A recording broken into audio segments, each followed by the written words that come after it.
Olá, meus amores, tudo bem? Hoje nós vamos falar de novo de cinema. O Oscar acabou de acontecer, teve várias premiações e alguns filmes me chamaram a atenção e eu gostaria de passar aqui os comentários e minhas observações. Então, vem aqui comigo. Sejam bem-vindos ao canal Academia de Neurônios. O meu nome é Soraya, eu sou especialista em absolutamente nada. O meu objetivo aqui nesse canal é fazer com que vocês se sintam engajados e motivados a ler, a ver filmes, a consumir cultura, música e tentar aprofundar o conhecimento que vocês têm e que vocês vão adquirir também. É uma jornada que não tem fim, porque é muita coisa. E com tudo isso, vocês irem formando a sua própria opinião, a sua própria bagagem cultural, para vocês se expressarem melhor também. O desafio de hoje vai ser falar sobre o filme Zona de Interesse, que é uma produção alemã que ganhou o Oscar de 2024 de filme estrangeiro. E eu achei muito interessante trazer ele, porque ele trata sobre a Segunda Guerra Mundial, o nazismo, campo de concentração e a sociedade alemã. Curiosamente, é algo que eu tenho um pouco de informações, porque eu gosto muito desse assunto e eu já li muito a respeito. Acho que eu posso ajudar vocês. E justamente esse é um assunto que eu sempre gostei de ler e aprender a respeito. Então eu tenho uma certa bagagem, lógico, não sou especialista, mas eu posso trazer algumas informações que para vocês soem novidade e até ajudem para vocês conversarem com seus amigos e talvez isso possa agregar alguma coisa para vocês nesse campo. Sei lá, vamos ver.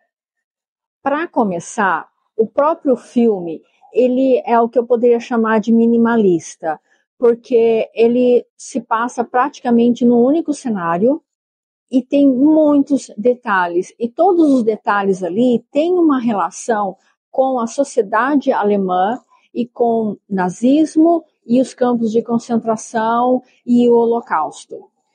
Ali, como já falaram, inclusive, outros críticos que falaram sobre o filme especificamente, nada está colocado à toa. Tudo ali tem um significado.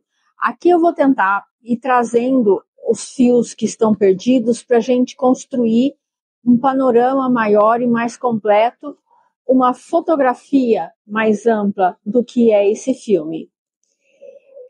Começando ali do próprio ambiente do cinema, eu achei interessante porque quem frequenta cinema sabe, chega o pessoal comendo pipoca, conversando, etc, etc.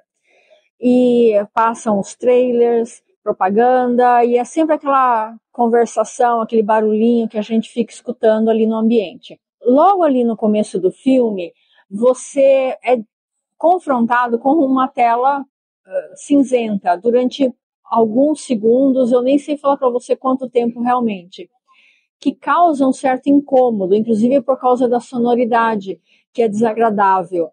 Aquilo ali já é uma coisa não por acaso, é para te tirar do mundo cotidiano do século XXI que você está e ser transportado para a década de 40, o ano específico de 1943, na Alemanha, para você começar a entrar naquele ambiente.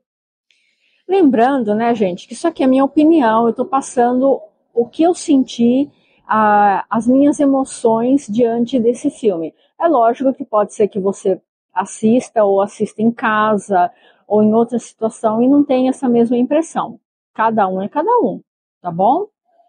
Enfim, eles mostram ali uma família vivendo no verde, toda a família reunida, e isso era uma coisa que existia à época, o casal ter muitos filhos. Era muito comum os líderes nazistas terem esposas e uma renca de filho. Ali, então, você começa a entender o que era a sociedade alemã. E eram arianos. A mãe, a Hedwig, ela tem ali um bebezinho que vai mostrando para ele as flores, e aí você tem todo aquele ambiente familiar, percebe-se que ela tem uma condição financeira boa, tem muitas criadas na casa, as crianças são muito bem cuidadas, a sociedade alemã daquela sempre foi muito ligada à limpeza, à ordem, à organização, e você vê ali o cuidado que ela tem com as flores e com o jardim, de estar do jeito que ela quer, do jeito que ela planejou. Em contrapartida, você tem aquele muro e aqueles sons ali acontecendo o tempo todo no filme. Achei bem interessante a abordagem que o diretor fez, porque, assim, você vê a crueldade, já está tão exposta, os nossos olhos já estão tão cansados de violência, que talvez esse outro tipo de abordagem seja mais chocante. É aquela violência velada, você sabe que está acontecendo, mas você não está vendo. Foi muito inteligente mesmo, palmas para ele. E aí entram bem discretamente os judeus que são os prisioneiros ali do campo de concentração. Um deles vem trazendo compras e um saco que entrega lá para uma das criadas, que nesse saco tem as compras e tem roupas. De onde vieram essas roupas? Pois é, um fato bastante cruel, porque os judeus que chegavam nos trens aos campos de concentração, eles eram despidos literalmente de todas as suas roupas e pertences. E muitos funcionários que ficavam ali, guardas, os próprios, como a gente vê no filme, o próprio diretor do campo de concentração, eles pegavam as coisas mais interessantes para si, que seriam o quê? Joias, roupas caras, principalmente casaco, que a gente vê a Hedwig usando ali, experimentando. E depois que eles eram mortos, os dentes, que eram os dentes de ouro.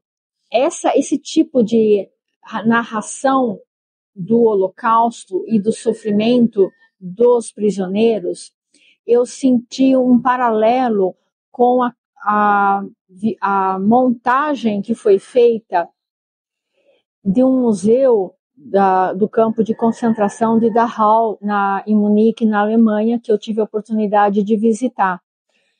Não existe ali nenhuma foto chocante.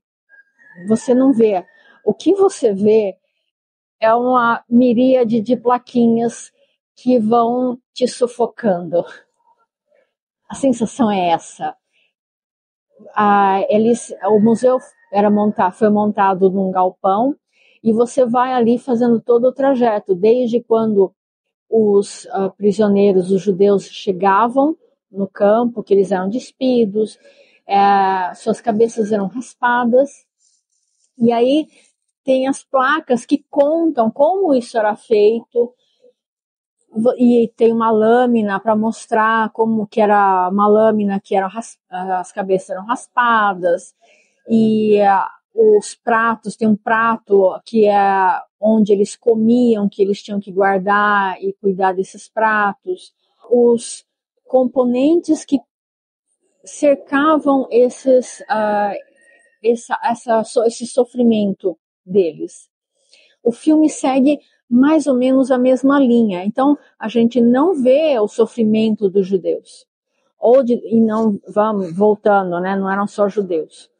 A gente não vê o sofrimento deles, mas a gente vai vendo as consequências e os sinais ali, ponto a ponto. Como eu estava falando, as roupas as anáguas que chegaram lá na casa, que até a Hedwig chama as criadas para escolherem quais roupas que elas querem, de onde vieram? das mulheres que foram chegando ali foram despidas. O casaco, de onde veio? Provavelmente de uma mulher rica que estava ali no campo de concentração, que ela acha até um batom. E durante o filme tem uma cena também que ela comenta com o marido que ela encontrou uma joia dentro da pasta de dente escondida. E ela ri e fala, olha, vejam esses caras, né, como eles são espertos, eles escondem joias em lugares tão diferentes. E ficou para ela uma outra curiosidade também, que o casal dorme em camas separadas. Isso é um costume alemão.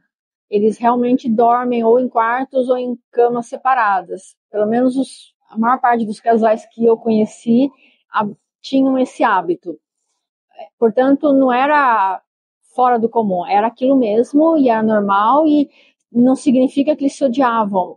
Eles eram... A minha impressão ali no filme é que eles eram um casal bem resolvido e feliz. Eles estavam felizes ali. Tem uma outra cena também que a mãe da Hedwig vai visitar ela e comenta sobre uma vizinha dela que era judia, provavelmente uma intelectual rica, né? E ela comenta, ela deve estar aí, eu queria comprar as cortinas da casa dela e quando fizeram o leilão. Naquele momento, eles estão falando de uma situação social bem interessante que aconteceu ali.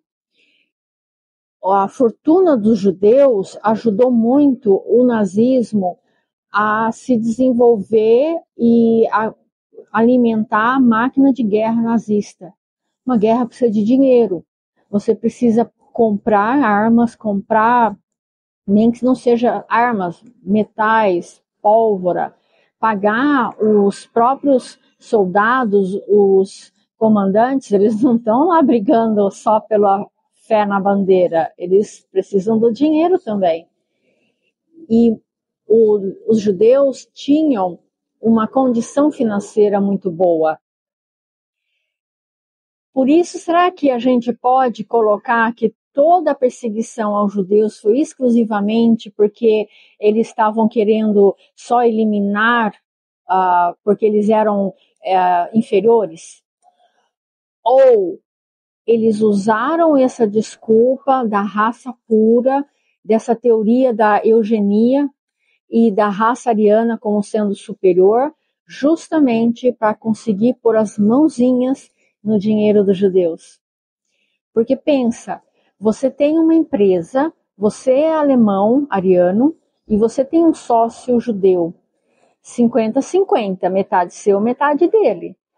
E aí vem essa ideia do nazismo, de perseguição, e você tem a oportunidade de denunciar o seu sócio que vai embora, preso, dane-se para onde vai, não quero saber.